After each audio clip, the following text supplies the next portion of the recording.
What's up, guys? Ito na ang Kaiju Season 2, Episode 1. Sigurado akong mag-e-enjoy ka dito, tara na't magsimula. Naalala ni Kafka ang isang pangyayari noong bata pa siya. Isang kaiju na may lakas na 6.7 ang umatake sa kanilang lungsod, kaya napilitang lumikas sina Kafka at Mina. Takot na takot ang lahat at sobrang pagod na ang mga tao sa sunod-sunod na pag-atake. Biglang tinamaan ng isang gusali at nagsimulang bumagsak ang malalaking piraso ng semento. Tumakbo si Mina pero nadapa siya. Mabilis na ngumiti si Kafka ng pilit, sinusubukang pakalmayin si Mina at sinabing magiging ayos din ang lahat.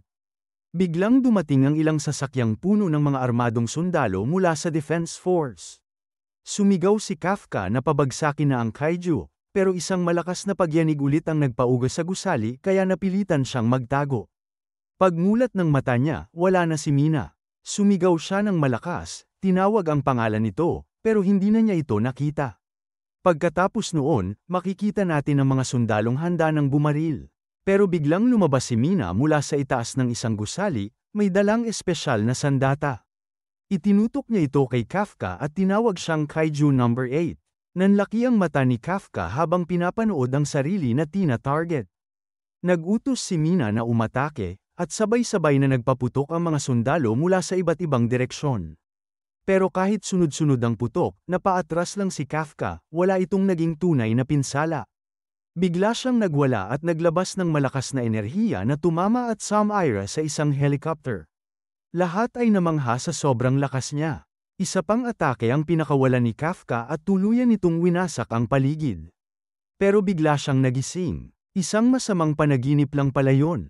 Napabuntong hininga siya sa ginhawa, pero aksidente siyang nahulog sa kama. Samantala, sa Japan Defense Force 3rd Division sa Takawa Base, pinagmamasdan ni Mina ang mga nasirang bahagi ng lungsod. Lumapit si Soshiro at sinabing may kumpirmasyon na 5 araw na mula nang gawin ang desisyon, pero hindi pa rin sigurado ang mga nasa itaas kung ano ang gagawin kay Kafka. Ayon sa impormasyon niya, nakakulong pa rin si Kafka. Tinitingnan ni Soshiro ang mga sirang gusali at iniisip na matatagalan ang pagkukumpuni.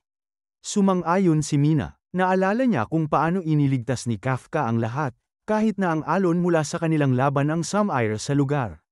Nabanggit ni Mina kung ito na ba ang araw na makikilala ng mga bagong sundalo ang mga unit nila. Tumango si Soshiro at sinabing paparating na sila. Habang nasa daan, sakay ng sasakyan sina Reno at Iharu papunta sa bagong unit nila. Napansin ni Iharu na tahimik si Reno at mukhang malalim ang iniisip. Kaya nagkunwari siyang tuwang-tuwa at humiling na magpa-picture sa Matsumoto Castle. Tanong niya kung pwede siyang kunan ni Reno ng litrato, pero nagduda si Reno kung may oras sila. Sinabi ni Iharu na marami pa silang oras. Pagkatapos, umupo sila sa isang bench. Gagawin niya ang lahat para makabalik kahit ikamatay pa niya. Tumango si Iharu. Pagkaraan ng ilang sandali, dumating na sila sa 4th Division. Tahimik lang si Reno, iniisip na sana maging sapat na ang lakas niya para hindi na siya maging pabigat kay Kafka. Sa 1st Division naman, tinitingnan ni Shinomiya ang group chat ng dati niyang mga kasamahan. Pinag-uusapan nila ang bago nilang unit. Naalala niya ang naging laban ni Kaiju number 8 laban sa ama niya at napag-isip-isip niyang kailangan pa niyang tumibay. Biglang dumating si IG Hasegawa, ang Vice Captain ng 1st Division, at humingi ng paumanhin sa paghintay. Sinabi niyang dadalhin siya sa captain nila.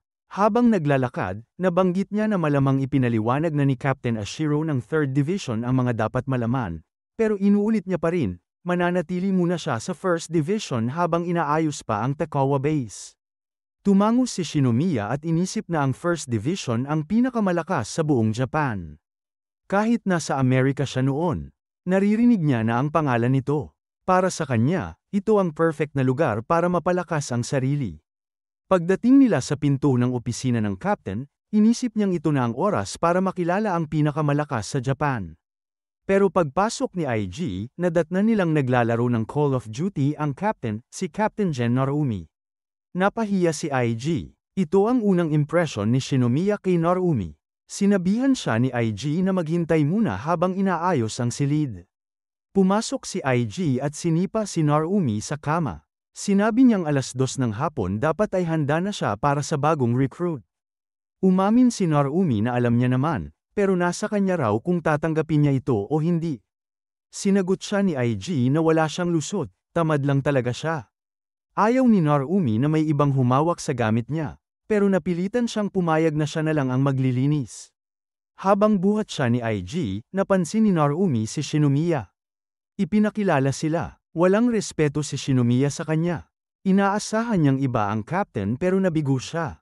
Biniro siya ni Narumi na siya yata ang anak ng direktor, dahil usap-usapan nito. Tumango si Shinomiya pero halatang inis siya. Nagpigil siya ng galit, iniisip na mas mataas ang ranggo nito sa kanya. Nagbigay galang si Shinomiya at nagpakilala ng maayos. Pero sinabi ni Narumi na bilang captain, hindi siya mahilig sa formalidad at pwede pa niyang tapusin ang sinasabi niya. Biglang tumunog ang alarma. Sinabi ni Narumi na kung gusto niyang malaman ang isang bagay, mas makikita niya ito sa aktwal na labanan. At dahil nandoon siya, may front row seat siya para mapanood. 15 minuto bago yon, may napaulat na kaiju sa dagat. May mga saksi agad na nagbigay alam sa mga awtoridad. Ilang minuto lang, may helicopter na ipinadala para obserbahan ang sitwasyon. 10 minuto pagkatapos, inaprubahan ng Chief of Defense ang plano. Ipinasa ito sa Ariake Maritime Base, at agad lumipad si Captain Narumi kasama si Shinomiya. Ang ibang miyembro ng 1st Division ay sumakay sa mga armored trucks papunta sa lugar ng kaiju. Habang naghahanda ang mga tangke, naglabas ng emergency alert. Lahat ng mamamayan ay pinayuhang lumikas. Isinara ang Kanagawa Route Bay Bridge para pilitin ang kaiju na lumihis. Pero hindi nagtagumpay. Imbes na umiwas, dumiretso ito sa tulay, sinira ito at nalunod ang lahat ng nandoon. Nakarating ang balita kay Narumi pero kalmado pa rin siya.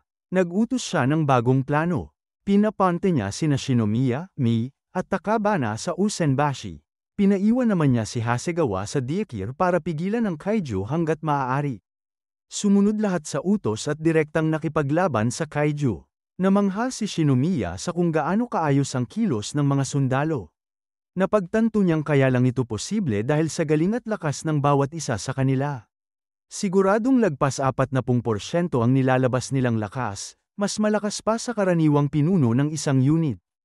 Nagulat sila kay Narumi na naisakay na nila ang kaiju sa neutralization point B at naghanda na si Narumi para sa huling yugto ng labanan.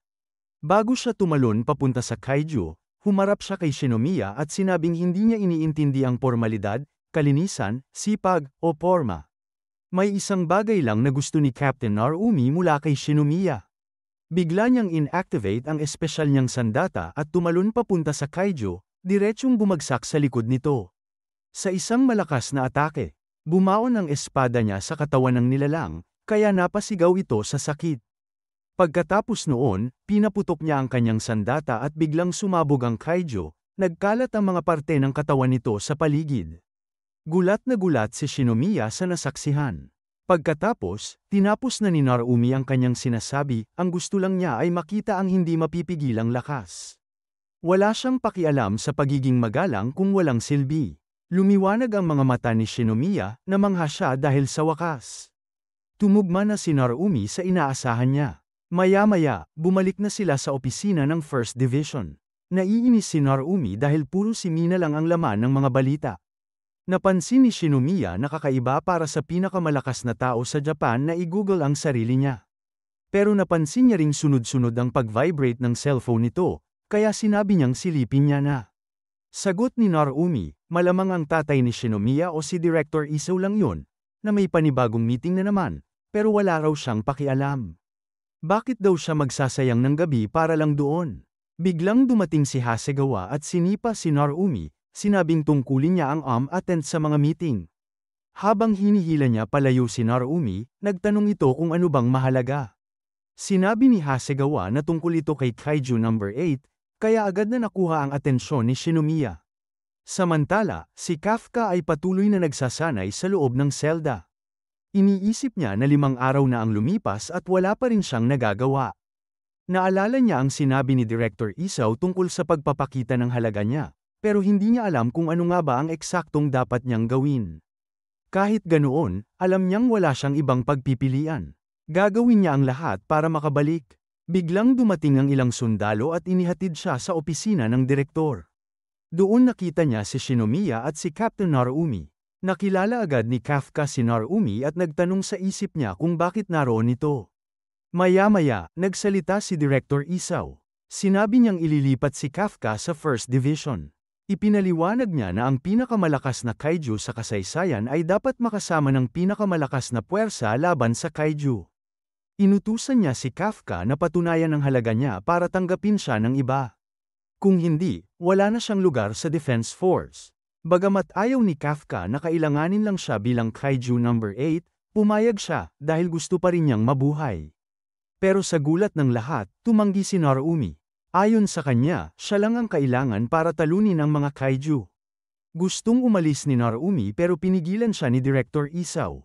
Sinabi nito na hindi sapat yon, dahil si Kaiju number 9 ay may kakayahang mag-anyong tao, at si Kaiju number 10 naman ay sinadya talagang atakihin ng Defense Force. Malinaw na iba ang mga ito sa mga dating kaiju na nakaharap nila. Para kay Isao, habang lumalakas ang Defense Force, mas mabilis ding nagiging mas malakas at mas matalino ang mga kaiju.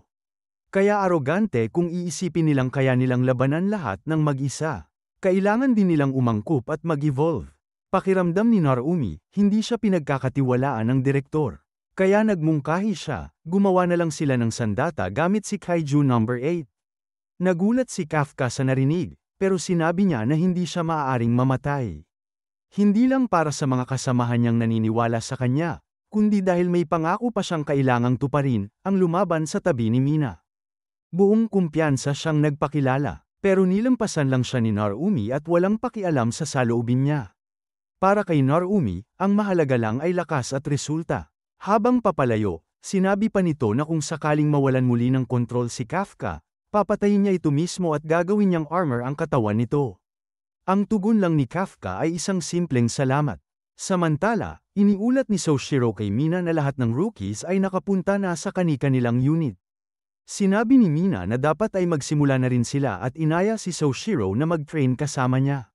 Sa kabilang banda, nagpunta si Director Isao sa isang underground facility. Binati siya ng mga siyentipiko at inihatid papasok. Habang naglalakad, napansin niya ang isang tao sa loob ng isang malaking glass chamber. At ayan ang Episode 1 Nanogram Kaiju Season 2. Kung nag-enjoy ka, huwag kalimutang i-like ang video, mag-comment kung anong part ang pinaka nagustuhan mo, at syempre, mag-subscribe na para di mo ma-miss ang susunod na episodes. Kita-kits sa next video.